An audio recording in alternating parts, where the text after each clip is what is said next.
वृंदावन के कई ऐसे स्थान हैं जहां हम ब्रजवासी होके भी नहीं जा पाए, और इस प्रांगण में आने का अवसर इतने वर्ष बाद मिला। इसका मतलब ये कोई दुर्भाग्य की बात नहीं है, इसमें भाग्य क्या है हमारा? भाग्य ये है कि ठाकुर जी चाह रहे थे आप ऐसे ही नहीं आओ, कथा सुनाने आना।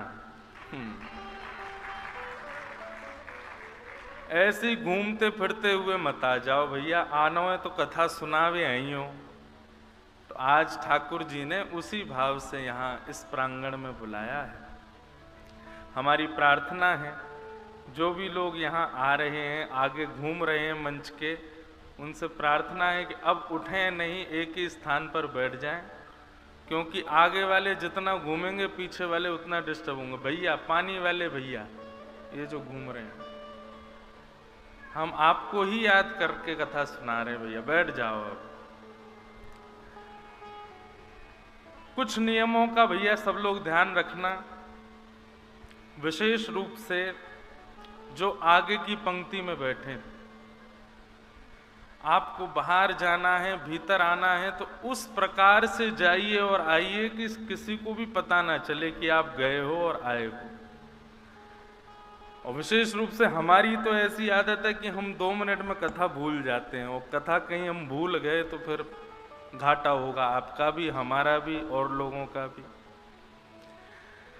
तो परम सौभाग्य है भैया, थोड़ी ने गूंज कम करो, गूंज रही है आवाज। गिरधर गोपाल मंदिर के प्रांगण में हम आप सब लोग कथा श्रवण कर रहे हैं, और हमारे अत्यंत स्नेही उरई से पूरा परिवार यहाँ पधारा है। वहाँ से आकर के यहाँ वृंदावन में ये कथा का समायोजन करा रहे हैं। हम आप सब लोग सुनकर के इसका आनंद ले रहे हैं। कितने सारे वैष्णव इस सुख का अनुभव करेंगे। तो ऐसे निमित्त मात्र यजमान परिवार को मेरा बहुत बहुत व्यास मंच से साधुवाद। वृंदावन में कथा कराने में हमको एक भाग्य, हमारे लिए एक सौभाग्य की बात ये रहती है कि जब से कथाएं प्रारंभ हुई हैं तब से वृंदावन हमारा ही छूट रहा है। बाकी सबको मिल रहा है कथा सुन के, लेकिन हमारा छूट जाता है, क्योंकि बाहर कथा करने जाते हैं। तो कम से कम इन बहानों से हमारा भी वृंदावन रहने का अवसर हो जाता है, वृंदावन में आनंद का अवसर हो जाता है।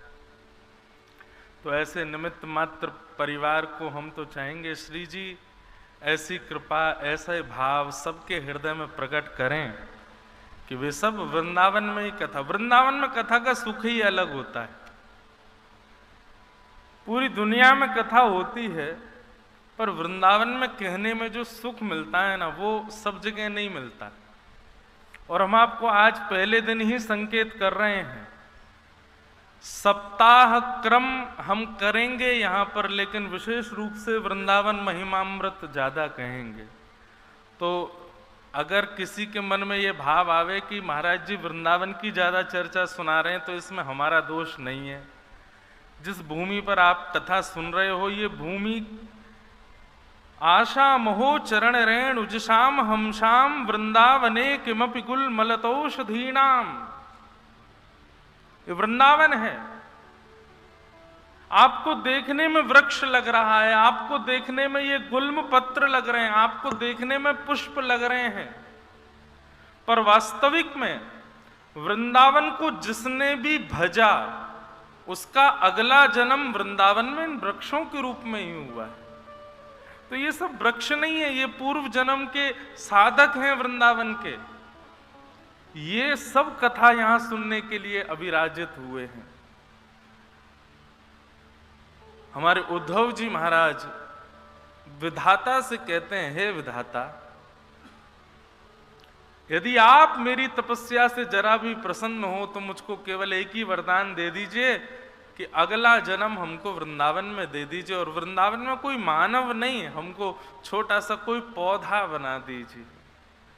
तो निश्चित है वृंदावन में मानव बन के आना तो ये बहुत बड़ी कृपा है, पर वृंदावन में वृक्ष बनकर के प्रकट होना, वृंदावन में किसी पौधे के रूप में प्रकट होना, वृंदावन में किसी पुष्प के रूप में प्रकट होना, ये भी श्री जी की कृपा है। यत्र प्रविष्टो सकलोपि जंतु आनंद सच्चित घनतामुपैति। वृंदावन की सीमा में, ये बात कोई मनगढ़ंत और आपको प्रसन्न करने के लिए नहीं कह रहे हैं हम, वृंदावन की सीमा में आप श्री जी की कृपा के अहेतु की अनुग्रह के बगैर प्रवेश कर ही नहीं सकते हो, चाहे लाख प्रयास कर लीजिएगा। मैं कथाओं में कहा करता हूं, आप दिल्ली रहते हो, उरई रहते हो, अहमदाबाद रहते हो, मुंबई रहते हो, कलकत्ता में रहते हो, और मन बन जाए कि वृंदावन जाना है, तो जैसे ही मन बने तो समझ जाना हमारे बिहारी जी याद कर रहे हैं। फ्लाइट में बैठ जाओ तो समझना बिहारी जी याद कर रहे हैं। दिल्ली एयरपोर्ट से वृंदावन के लिए टैक्सी में बैठ जाओ तो समझ जाना बिहारी जी याद कर रहे हैं। लेकिन जैसे ही छठीकरा से गाड़ी मुड़े ना वृंदावन को, और वृंदावन में 1 किलोमीटर जैसे ही भीतर आ जाओ, तब समझना बिहारी जी नहीं, श्री जी याद कर रही थी। क्योंकि बिहारी जी याद करेंगे तो है सके कि एयरपोर्ट से वापस लौट जाओ, बिहारी जी याद करेंगे तो है सके मार्ग से ही वापस हो जाओ, बिहारी जी याद करेंगे तो है सके कि कहीं भी आपको रुकावट आ सके। लेकिन वृंदावन की सीमा में यदि प्रवेश कर गए हो तो फिर श्री जी ने बुलाया है। क्योंकि श्री जी जब याद करें तो वृंदावन आवे में कोई विघ्न नहीं आता। अच्छा, एक बात ये, दूसरी बात, वृंदावन आने में विघ्न केवल ये नहीं है कि आप वृंदावन आने से वंचित हो जाओ, वृंदावन आते आते रह जाओ, ये विघ्न नहीं है। वृंदावन आने का एक विघ्न और है कि आप वृंदावन आकर के भी वृंदावन को पा ना पाओ, ये भी एक विघ्न है। जैसे इंजीनियरिंग कॉलेज में जा तो सारे बच्चे रहे, लेकिन इंजीनियर बन के सब नहीं निकल रहे हैं। स्कूल में पढ़ने जा तो बहुत लोग रहे हैं, लेकिन सब 90%, 95%, 99% लेकर के नहीं आ रहे हैं। जिस प्रकार विद्या के लिए कहा गया, उद्यमे नहीं सिद्ध्यन्ति कार्याणि न मनोरथै नहीं सुप्तस्य सिंहस्य प्रविश्यन्ति मुखे मृगा, ठीक उसी प्रकार वृंदावन के लिए भी है। क्योंकि आजकल क्या हो गया है, वृंदावन आ तो बहुत लोग रहे हैं। अभी आप तो बहुत सही समय है ये, अभी 4-5 दिन, अब अगर ये कथा 5 दिन पहले हो रही होती ना, यहां का बाहर तिल रखने की जगह नहीं होती, इतनी भीड़ थी वृंदावन में। लेकिन बात सदैव याद रखना, भीड़ वृंदावन में बहुत हो रही है आजकल। वृंदावन आ तो सब रहे हैं, और उसके बाद यदि वो सोच रहे हैं श्री जी की कृपा है कि आप आ गए वृंदावन, लेकिन वृंदावन आने के बाद विघ्न क्या है कि आप वृंदावन आ तो गए, राधा रमन जी चले तो गए, बिहारी जी है तो आए, संतन के दर्शन तो कर लिए, लेकिन उसके बाद भी आप जैसे आए थे वैसे ही चले गए, वापस जाके वैसे ही हो गए, कुछ परिवर्तन नहीं हुआ। तो समझना विघ्न था वृंदावन जावे में।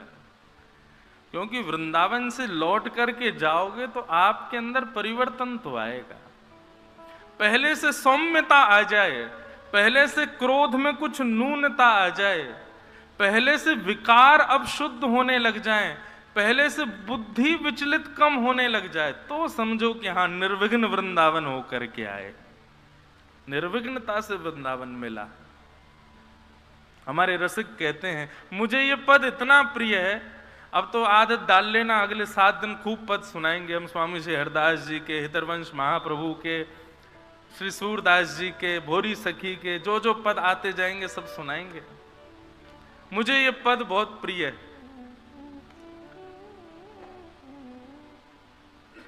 कि वृंदावन साचो धन भैया, वृंदावन साचो सुनने के लिए थोड़ी बैठे हो आप, जब ये पद गाए जाए पीछे गाओ, सब लोग पीछे से दोहराओ। वृंदावन साचो धन भैया, क्यों? जहां श्री राधा चरण रेणु की कमला लेत बलैया, जहां श्री राधा चरण रेणु की कमला लेत बलैया, आतुर वन में व्यास पुकारे, आतुर वन में व्यास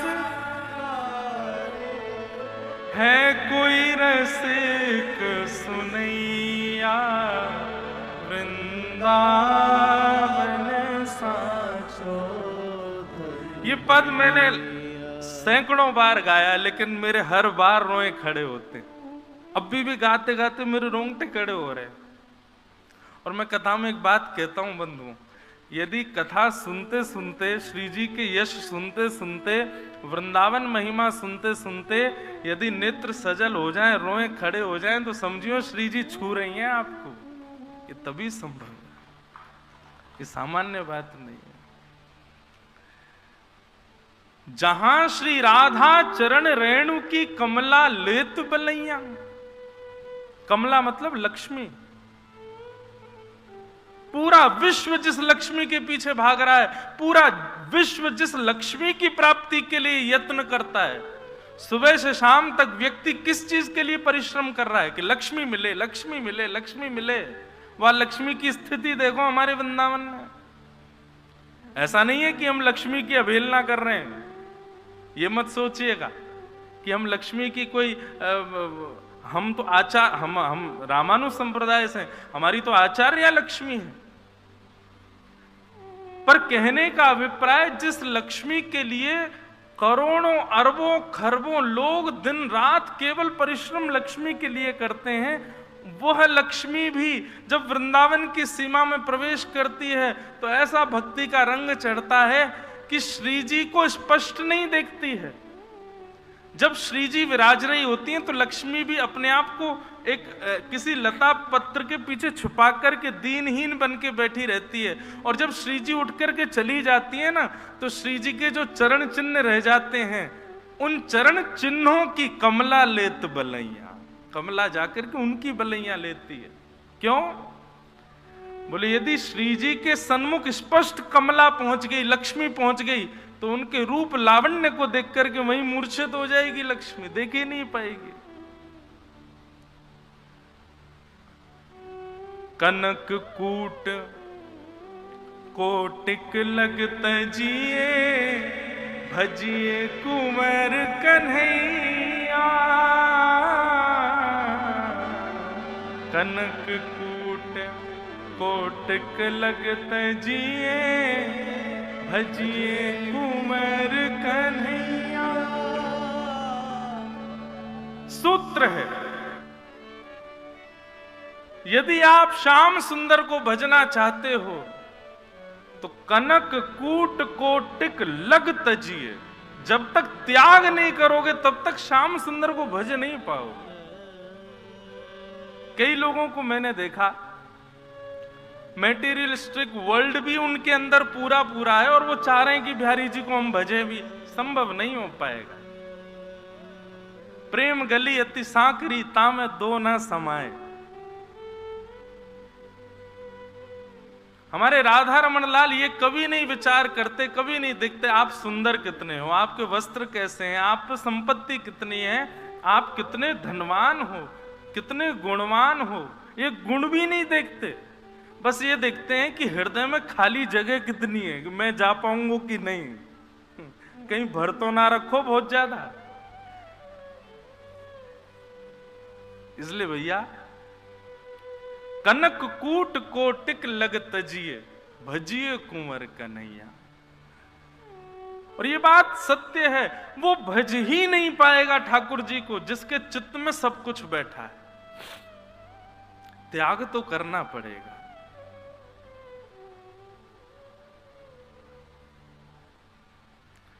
आज कथा में हमारे परम प्रिय श्री गोविंद भार्गव जी विराज रहे हैं और मुझे बताने में बहुत हर्ष होता है। आज पहली बार आप कथा में बैठे हैं। हम छोटे से थे तब से आप जानते हैं हमको, हैं? आपने इतना सा देखा है महाराज जी, छोटा सा।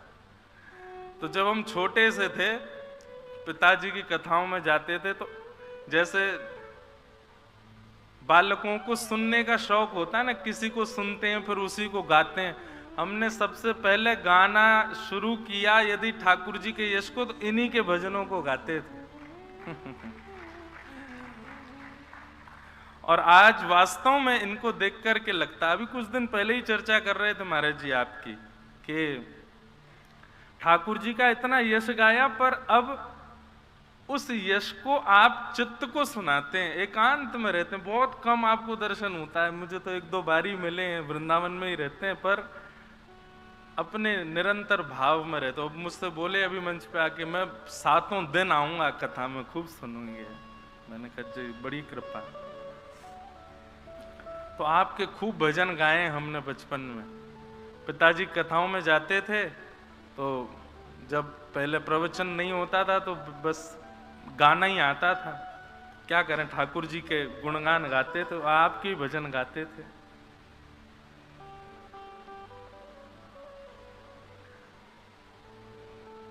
मैंने शायद अपने 7 वर्षों की कथा में ये पद नहीं गाया होगा, लेकिन पहले मैंने बहुत बार गाया है। आपका ही एक सुंदर भाव है, तेरे बगैर सवरिया जिया नहीं जाए, तुम आके बाह पकड़ लो तो कोई बात बने, तेरे बगैर सवरिया। कितना सुंदर भाव है। जहां श्री राधा जू संग में रमण करो प्यारे, जहां श्री राधा जू संग में रमण करो प्यारे, वो जमुना जी का किनारा, वो कुंज है प्यारे, वहीं पे हमको बसा लो तो कोई बात बने, तेरे बगैर सवरिया जिया नहीं जाए, तुम आके बाह पकड़ लो तो कोई बात बने, तेरे बगैर सवरिया। तो ये सुंदर भाव गा गा करके हम रसिक जनों के भाव गाने लगे हैं। तो आज वो हमारे श्री जी के परम प्रिय श्री गोविंद भार्गव जी भी बैठे हैं, इनका भी खूब खूब अभिनंदन। आप पूरे 7 दिन विराजेंगे और एक दिना तो भैया हम आपको पकड़ के बुला ही लेंगे मंच पर, कछु तो भाव गानो ही पड़ेगा, सुनानो ही पड़ेगा। तो निवेदन कर रहा था वृंदावन।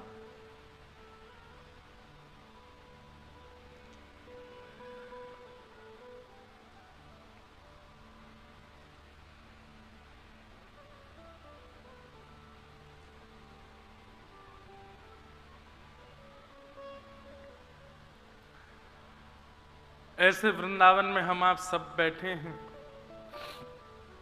कथा श्रवणार्थ बैठे हैं। कुछ बातों का विशेष ध्यान रखिएगा। एक तो नित्य दोपहर के समय कथा है, जो लोग संकल्पित हो रहे हैं कि हम 7 दिन सुनेंगे, उनके लिए ये विशेष रूप से है। जो आते जाते रहेंगे वो तो कोई आपत्ति नहीं। यहाँ की रज को नित्य माथे से तिलक लगाइए।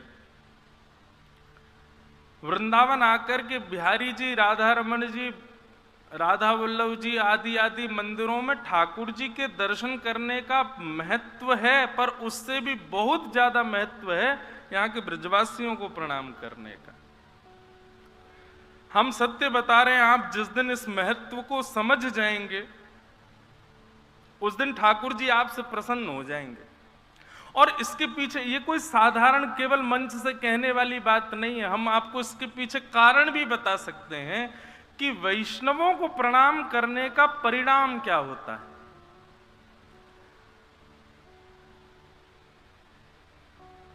भक्त के अंदर सबसे प्रिय गुण जो ठाकुर जी को लगता है वो है दीनता। वैष्णव जितना दीन होगा, जितना सरल होगा, जितना सहज होगा, ठाकुर जी को वो उतना प्रिय होगा। और जब आप वैष्णवों को प्रणाम करते हैं, ब्रजवासियों को प्रणाम करते हैं, संत महापुरुषों को वंदन करते हैं, तो आप दीन बनते हैं। कदापि कई बार ठाकुर जी को प्रणाम करने से आप दीन नहीं बन पाते। ठाकुर जी को तो सब प्रणाम करते हैं, उनके आगे तो सब झुक जाते हैं। झुकना तो तब माना जाए जब आप ठाकुर जी को भजने वाले वैष्णवों के आगे झुको, वो दीनता बनाएगी आपके अंदर।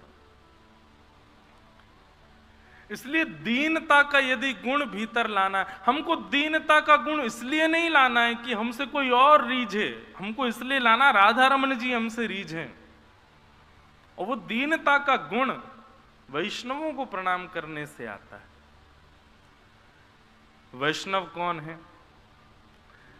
वृंदावन से बाहर अगर आप पूछो तो जिसके तिलक हो वैष्णव है, गले में कंठी माला हो वैष्णव है, शिखा हो वैष्णव है, भेष आवरण से लग रहा है कि हाँ वृंदावन जाता है या ठाकुर जी को बसता है तो वैष्णव। लेकिन वृंदावन में चलते फिरते जो दिख जाए सब वैष्णव है। यहाँ तो सबको प्रणाम करो। यहाँ पर तो अयोग्य व्यक्ति जिसमें अवगुण ही अवगुण हो वो भी वैष्णव है, उसको भी प्रणाम ही करो। कई बार हमको लोग बोलते हैं, बोले महाराज जी वृंदावन में कई लोग ऐसे घूमते रहते हैं, भांग का गोला खा करके, गाल में जो है तंबाकू दबा करके, और बड़े ऐसे अजब ढंग से घूमते हैं, गलत गलत करते हैं। हमने कहा भाई अवगुण देखो ही मत ना, कैसे भी घूम रहा है, वृंदावन के भीतर प्रणाम कर लो, उसको वंदन कर लो, वो भी वैष्णव है। उसके अंदर यही गुण मान लो कि चलो वृंदावन में तो है, इसी भाव से आप प्रणाम करो।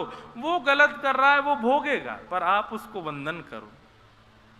वैष्णव प्रणाम ये लक्षण जीवन में लाना प्रारंभ कीजिए।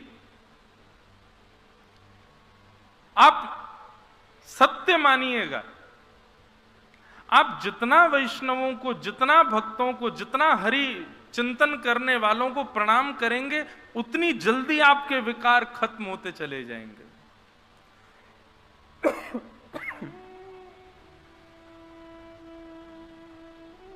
वैष्णव प्रणाम तो रज को प्रणाम, यहाँ के वृक्षों को प्रणाम, ब्रजवासी वैष्णवों को प्रणाम, गोपेश्वर महादेव। ये मैंने कई कथाओं में कहा, कई लोगों ने किया, और इस क्रम को करने के बाद जो उनके अनुभव हुए वह भी सुनकर के मैं खुद आनंद में था कि चलो कम से कम इनको वो अनुभव तो हो रहा है। गोपेश्वर महादेव को इसलिए प्रणाम करना है, वृंदावन के क्लास टीचर वही हैं। गोपेश्वर, गोपों के ईश्वर, गोपियों के जो ईश्वर हैं वो गोपेश्वर। ठाकुर जी किसके संग रमण करते हैं वृंदावन में, किसके संग विहार करते हैं, किसके संग विचरण करते हैं? बोलो गोप, ग्वाल और गोपी।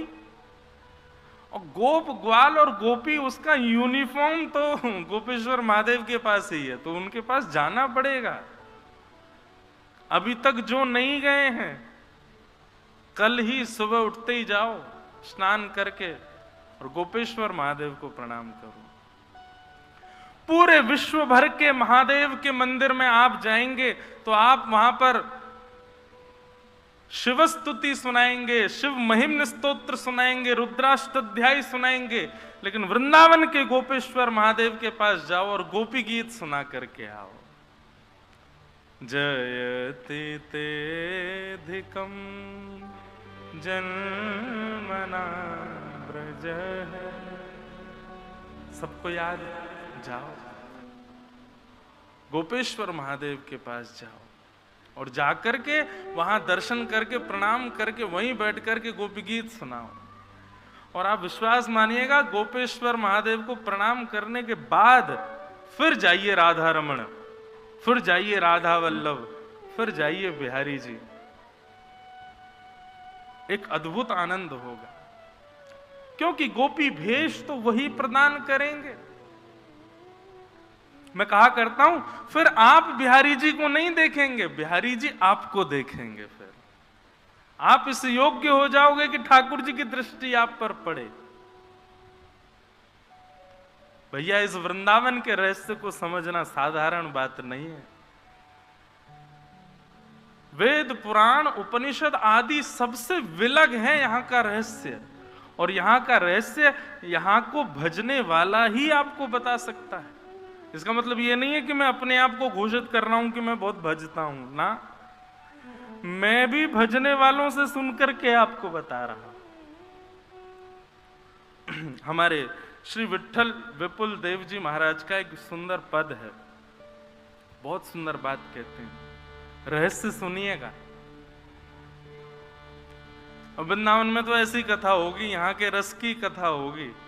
और एक बात बताएं, यहाँ के रस की कथा बाहर के लोग वंचित होते हैं कि हमको ऐसी कथा वहां क्यों नहीं मिलती। भैया, ये वृंदावन की कथा यहीं है सके और कहीं ना होएगी, इसलिए बड़े भाव से सुनो।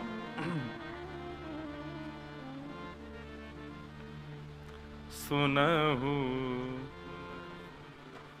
सुनहु हरि श्री वृंदावन जस। विट्ठल विपुल विहारिन देव जी हरिदास, स्वामी श्री हरिदास जी महाराज के शिष्य परंपरा के अनुगत्य एक वृंदावन रसिक चंचरीक, वे कहते हैं, सुनहु रसिक श्री वृंदावन को जस। सुनहु रसिक श्री वृंदावन जस। वृंदावन का यश सुनो। कैसा है वृंदावन का यश? कुंज केली मानिनी मनोहर, कुंज केली मानिनी मनोहर, पर बस भय नाहिन अपने बस, पर बस भय नाहिन अपने बस। कितनी बड़ी बात। बहुत ध्यान से सुनो।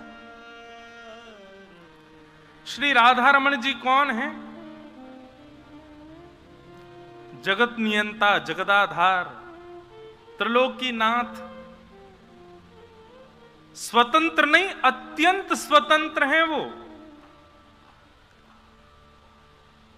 उनको किसी का बंधन नहीं है।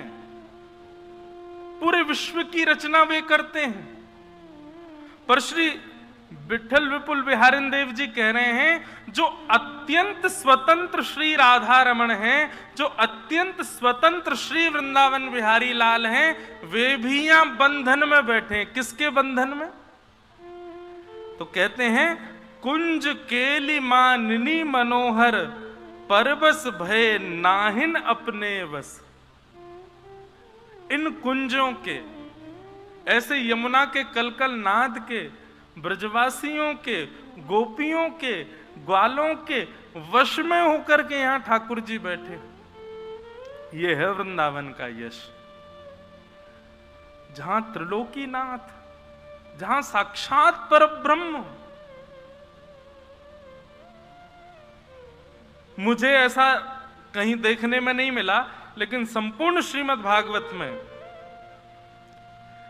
किसी स्थान के लिए यदि ये उपमा दी गई है तो वो केवल वृंदावन है, जहां के लिए कहा गया कि ठाकुर जी जैसे ही वृंदावन में प्रवेश करते हैं तो सर्वकाल सुखावहम।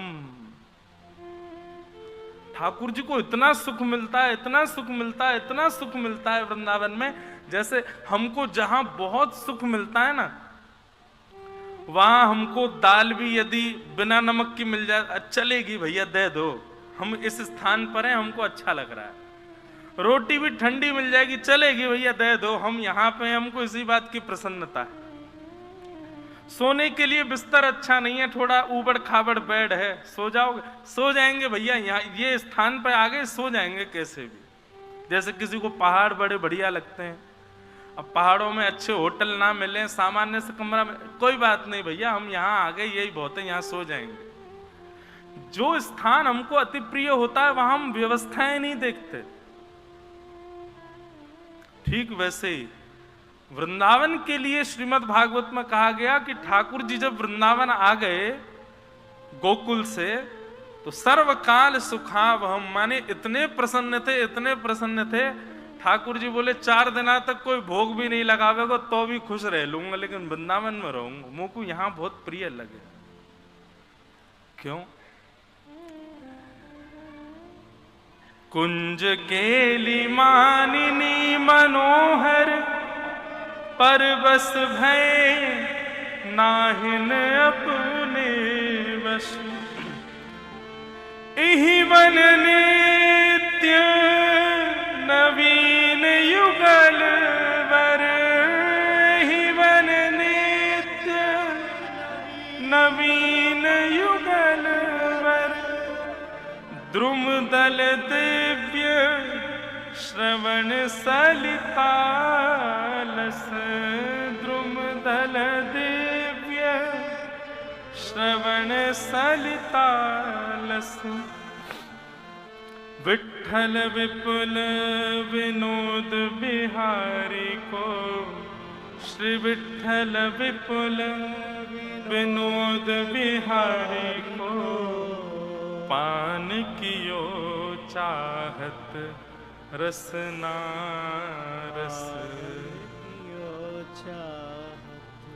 रसना रस पान कियो चाहत, रसना रस पान कियो चाहत। एहि वन नित्य नवीन युगल वर, द्रुम दल दिव्य श्रवण सलितालस। श्री विठ्ठल विपुल विनोद बिहारी को, पान कियो चाहत रसनारस। सुनहु रसिक श्री वृंदावन को जस। ये वृंदावन का यश है। जिस वृंदावन में आकर के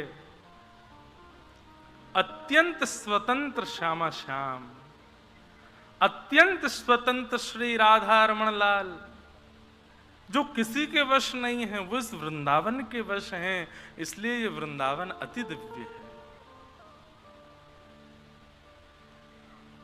भैया बहुत भाग्य है हमारे कि ये वृंदावन हमें प्राप्त भयो है। बस ये वृंदावन अब चित्त में विराजमान हो, तन तो यहां आ गए हो, अब ये वृंदावन हमारे मन में आ जाए बस। और तब मानियो कि निर्विघ्नता से आप वृंदावन पधारे हो। तो ऐसो वृंदावन, वहां कोई यश तो हम सुनेंगे ही, बीच बीच में ये पद प्रस्फुटित होते रहेंगे, भाव आते रहेंगे, आप सब सुनते रहना। आओ अब आज प्रथम दिवस है, कथा का महात्म, हम लोग उसमें प्रवेश करें और फिर बीच बीच में वृंदावन लीला, वृंदावन रस, वृंदावन महिमामृत आदि श्रवण करते रहेंगे। श्रीमद् भागवत के महात्म्य में हम लोग प्रवेश करते हैं। सच्चिदानंद रूपाय विश्वोत्पत्त्यादि हेतवे तापत्रय विनाशाय श्री कृष्णाय वयं नमः। श्रीमद् भागवत जी के महात्म का ये प्रथम श्लोक है। सच्चिदानंद रूपाय विश्वोत्पत्त्यादि हेतवे। ठाकुर जी के 3 रूप बताए गए हैं। सबसे पहला सत्य, दूसरा चैतन्य और तीसरा आनंद। सबसे पहली बात, ठाकुर जी परम सत्य हैं। और इस परम सत्य का कारण क्या है?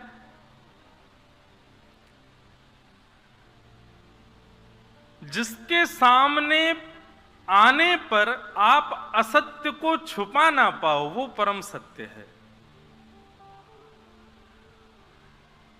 कई बार ऐसा आप लोगों ने भी अनुभव किया होगा, जिनके गुरु होंगे, जिन्होंने गुरु दीक्षा ली है, आप सबसे जो बातें छुपा रहे थे या सबसे जो बातों का आप जिसका प्रकाश नहीं कर रहे थे, गुरुदेव के सामने जाने के बाद आपके मन में ऐसा भाव आया कि इनसे वे बात कह दें। या फिर अत्यंत विश्वास जिस पर होता है, उससे अपने मन की वो बात कहने का मन होता है।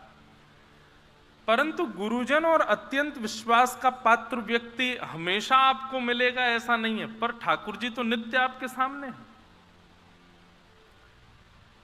ठाकुर जी जिस स्थान पर विराजमान है, उस स्थान का ऑरा ऐसा हो जाता है, वहां का वातावरण ऐसा हो जाता है कि आप वहां बैठ गए तो ये निश्चित है कि आप अपने चित्त के भाव कहोगे ही कहोगे ठाकुर जी से।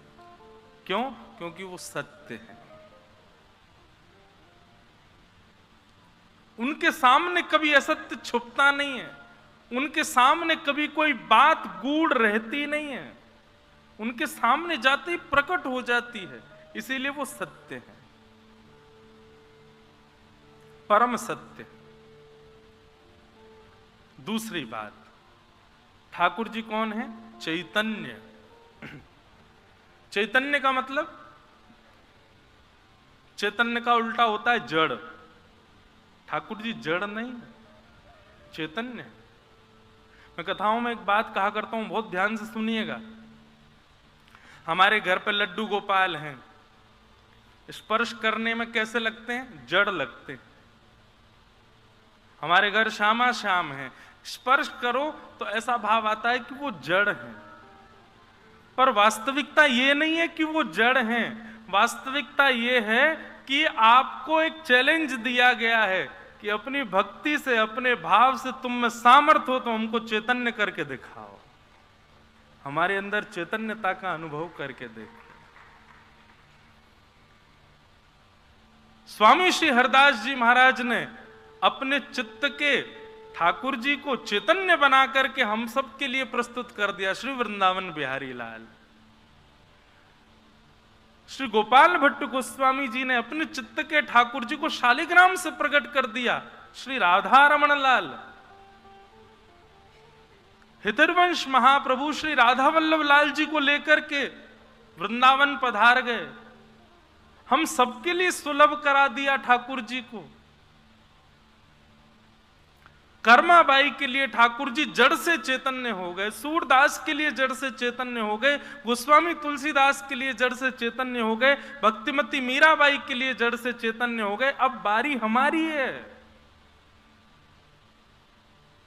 कोई कहे कि भक्ति का गंतव्य कहां तक है, भक्ति की डेस्टिनेशन कहां तक है, भक्ति की स्थिति कहां तक जानी चाहिए? भक्ति की स्थिति वहां तक मानो जब तुम्हारे जड़ ठाकुर जी चैतन्य हो जाए, उनका स्पर्श करने में जड़ता का अनुभव नहीं, स्पर्श करने पर रों का अनुभव हो, स्पर्श करने में चैतन्यता का अनुभव हो, स्पर्श करने में ऐसा भाव आए कि ये तो बिल्कुल जैसे हमारा शरीर है, ऐसे चैतन्यता का अनुभव उनमें होने लग जाए। ये भक्ति का स्वरूप मानो। बंधुओं, इसका अनुभव होगा, कैसे होगा? सबसे पहले चित्त में यह विश्वास प्रकट करो कि वो जड़ है ही नहीं। दूसरी बात, धीरे धीरे धीरे उन विकारों को समाप्त करना प्रारंभ करो जिन विकारों से ठाकुर जी प्रसन्न नहीं होते। साक्षात राघवेंद्र सरकार कहते हैं, मोह कपट छल छिद्र ना भाव। क्रोध इतना बड़ा विकार नहीं है, बहुत सावधानी से सुनिएगा। क्रोध इतना बड़ा विकार नहीं है, लोभ इतना बड़ा विकार नहीं है तो सही, पर इतना बड़ा नहीं है। मोह इतना बड़ा विकार नहीं है। ठाकुर जी को जो सबसे ज्यादा अप्रिय है, वो अप्रिय विकार क्या है? किसी अन्य के साथ में अनहित करना, ज्यादा चतुराई दिखाना, ज्यादा चतुर चपल बनकर के किसी के साथ में दूषितता करना, गलत व्यवहार करना, ये ज्यादा अप्रिय है। और एक बात कहें, सारे विकार धरे रहो भीतर, लेकिन एक सद्गुण ले आओ, दीनता का, जो मैं प्रारंभ में ही कह रहा था, दया का, सरलता का, जितना हो सके झुकना प्रारंभ कर दो, दीन होना प्रारंभ कर दो। आप अपने आप अनुभव करेंगे, धीरे धीरे सारे अपने आप विकार चले जाएंगे आपके भीतर से। लोटा जब तक खड़ा रहेगा ना तो मिट्टी अंदर रखी रहेगी। लोटे को जब टेढ़ा करोगे, लेटाओगे, धीरे धीरे उसके अंदर की जो मिट्टी है अपने आप खलने लग जाएगी बाहर, और एक समय आने पर वो पूर्ण रूपेण शुद्ध हो जाएगा। फिर उसके बाद किसी पवित्र नदी में उसको डुबा करके थोड़ा जल लेकर के मांझ करके उसको ले लो, बिल्कुल पीने योग्य, आपके उपयोग के युक्त हो जाएगा। ठीक वैसे ही मानव में अत्यंत विकार युक्त मिट्टी पड़ी है, धीरे धीरे झुकना प्रारंभ करें। विकार जब निकल जाएंगे ना, तब अपने आप ऐसे सत्संग रूपी नदियां प्राप्त होंगी, उनमें जब स्वयं को डुबो दोगे, अपने आप भीतर से शुद्ध पवित्र हो जाओगे। और फिर उसी जिस प्रकार वो पात्र शुद्ध होने पर उसमें दूध पियो, उसमें रसमलाई डाल लो, उसमें आम रस पी लो, ठीक वैसे ही आप जब शुद्ध पवित्र हो जाओगे, आप भी एक पात्र हो। आपके इस पात्र में, आपके इस हृदय रूपी पात्र में सुंदर भक्ति का रस भर करके श्यामा श्याम ही अधरों से लगा करके पान कर लेंगे। बस इस भाव को समझना है। अवगुणों पर काम करना ये तो हमारा एक स्वभाव होना चाहिए, पर सबसे पहले एक गुण भीतर लाओ, दीनता। मैं कथा में एक बात कहा करता हूं, ठाकुर जी से कभी अनुष्ठान करके, व्रत करके, प्रार्थना करके हम लोग वरदान मांगते हैं ना।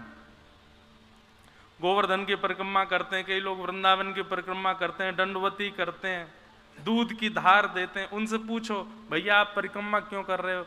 हमारे लाला नहीं है, एक बेटा हो जाए। किसी से पूछो, हमारा व्यापार बेकार चल रहा, थोड़ा बढ़िया हो जाए। ऐसा क्यों कर रहे हो? संतों का भोजन क्यों करवा रहे हो?